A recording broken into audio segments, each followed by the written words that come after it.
Usando o formalismo que nós desenvolvemos até agora, nós vamos construir uma expressão para o divergente em coordenadas polares.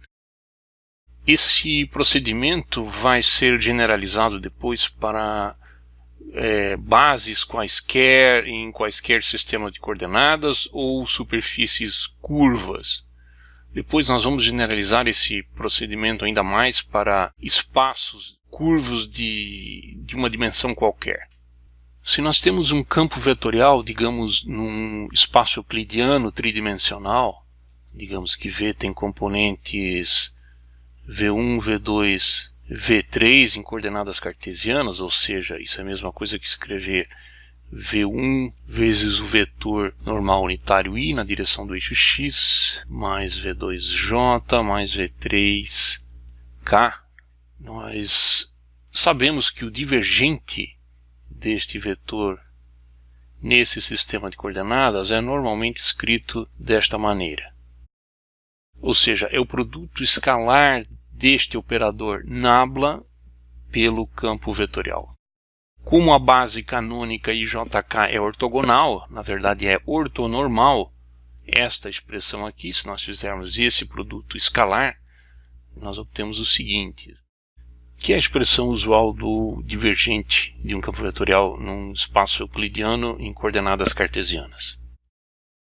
Vamos considerar agora uma superfície plana e vamos fazer o seguinte. X, a coordenada x vai ser denotada por Q1, a coordenada y por Q2. E a base será a mesma base canônica usada acima, só que vamos usar a notação E1 e E2. Bom, então o nosso divergente vai ficar com a seguinte forma. Como a nossa base é ortonormal, essa expressão novamente, como nós fizemos acima, pode ser reescrita da seguinte maneira. Ou usando uma notação mais compacta de índices, dessa forma aqui. Ou, equivalentemente, esta aqui. Para generalizar esta expressão para o divergente numa base qualquer, nós temos que usar a derivada covariante, definida anteriormente. Essencialmente, o que a gente vai determinar é uma expressão como esta. Então, nós vamos fazer o seguinte, nós vamos ainda considerar uma superfície plana, só que em coordenadas curvilíneas. Em particular, nós vamos escolher coordenadas polares, ou seja, coordenadas definidas em termos de coordenadas cartesianas, da maneira usual. Vamos recordar como nós obtemos os vetores de base. Bom, o vetor posição de um ponto qualquer sobre esta superfície, então, é dado, obviamente, pelas coordenadas x, y, ou seja, r cosseno de θ e r seno de θ. Os vetores da base naturalmente associada a este sistema de coordenadas polares, ou seja, o índice r é a derivada parcial deste vetor com relação a r, que é cosseno de θ, seno de θ, e θ é obtido derivando esta expressão com relação a θ. Em notação de operadores, este vetor de base ER pode ser escrito desta maneira, como nós já vimos. Então o nosso vetor V nessa nova base pode ser expresso da seguinte maneira. Componente R vezes o vetor de base R mais o componente θ vezes Eθ, ou equivalentemente nesta forma aqui, de operadores. Nós já vimos que a derivada deste campo vetorial, ou seja, a derivada relativamente às coordenadas curvilíneas, deve ser expressa através de uma derivada covariante, ou seja, se eu quiser diferenciar V relativamente a uma coordenada qualquer QI, eu devo usar a expressão da derivada covariante que nós já deduzimos anteriormente. E aqui nós definimos as conexões como sendo os elementos desta combinação linear. Vamos reescrever de novo aqui, então, a componente vk, ponto e vírgula, i, vamos escrever essa derivada aqui simples também como vk, vírgula i, então mais o termo contendo a conexão.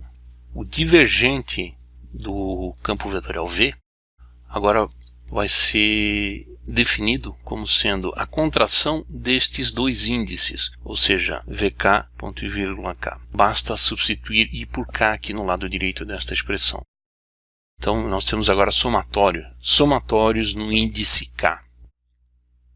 Bom, vamos usar agora nossas coordenadas polares. Então para isso nós vamos definir o seguinte: o nosso Q1, nossa coordenada Q1 vai ser a coordenada R e a coordenada Q2, a coordenada θ. Então a componente V1 é a componente VR e V2 é a componente Vθ.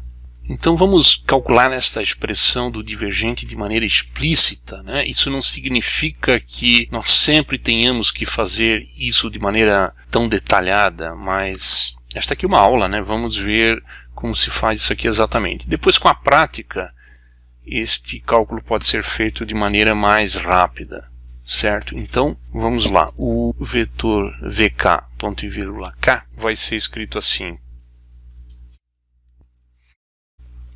Vamos novamente substituir os números nos índices pelas coordenadas r e θ.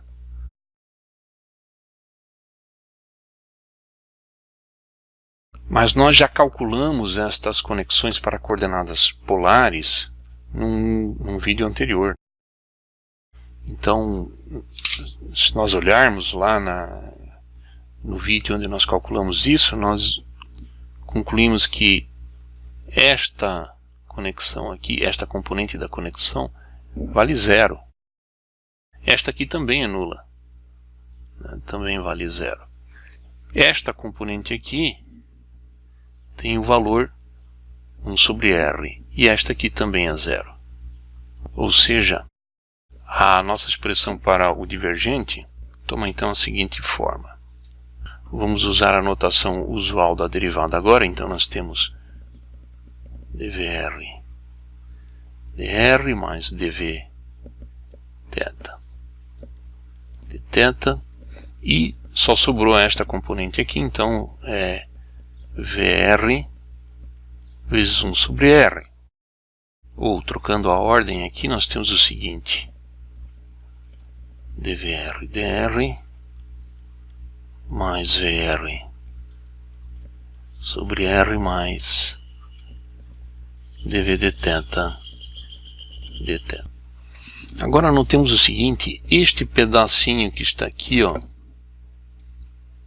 pode ser reescrito da seguinte maneira: 1 sobre r, derivada com relação a r, de r e vr. Certo? Então eu não tenho mais espaço aqui. Eu vou escrever aqui em cima a nossa expressão final.